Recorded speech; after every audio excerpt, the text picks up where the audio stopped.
Alright, boys, we are back, and I'm here to put Islam Mackhachev on upset alert.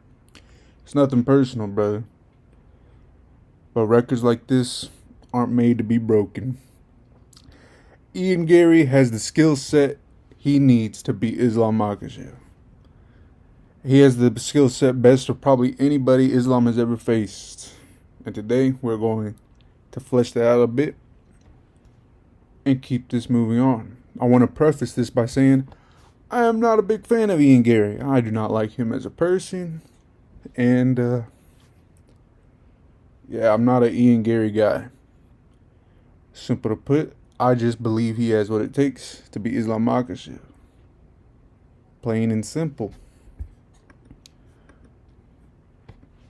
Listen, this goofy bastard has what it takes. He's long, he's tall, and I believe Islam. That's the exact reason why I would have picked Shavkat Rakhmonov to beat Islam Mackhachev. Is that I believe that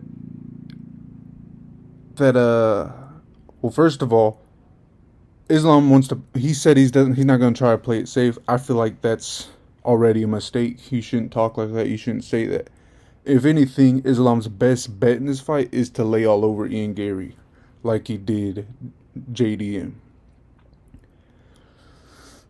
Ian Gary, he's a gamer in this sense, in that I feel like a 5-round fight favors him somehow. Ian Gary has it's really his length. It's really his length and his height that he carries. He's not stronger than Islam. I will note that. He is not stronger than Islam. So, in grappling, I would favor Islam. But what Ian Gary has focused on in his grappling and defenses can cause problems.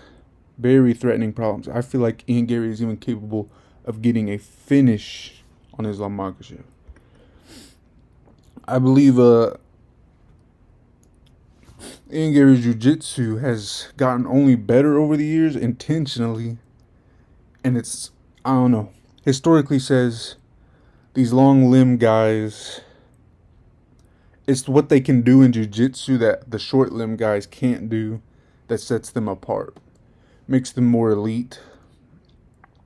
So it'll always be a threat even if Islam isn't good on the ground.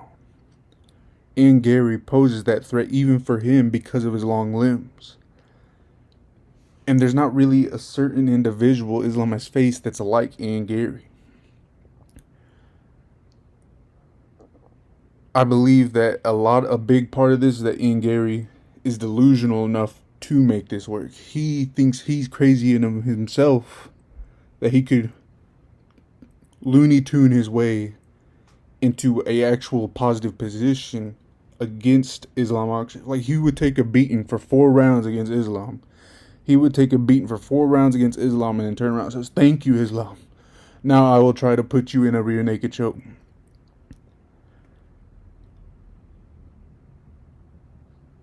Which is kind of off-putting. I'm not going to lie. Ian Gary isn't necessarily it's not a big high horse I want to bet on, but this is my take. This is how I feel. This is what I feel like. A big part of this, I feel like I'm coping a bit with this pick, but a big part of this is from me, comes from the feeling of 16 wins in a row. And then you're like, might be one of the most weirdest opponent you've ever fought. Hey, I feel like I'm at the roulette table and Black gotta show up sometime.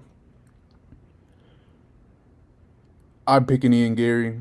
Spoiler alert. I think he has what it takes to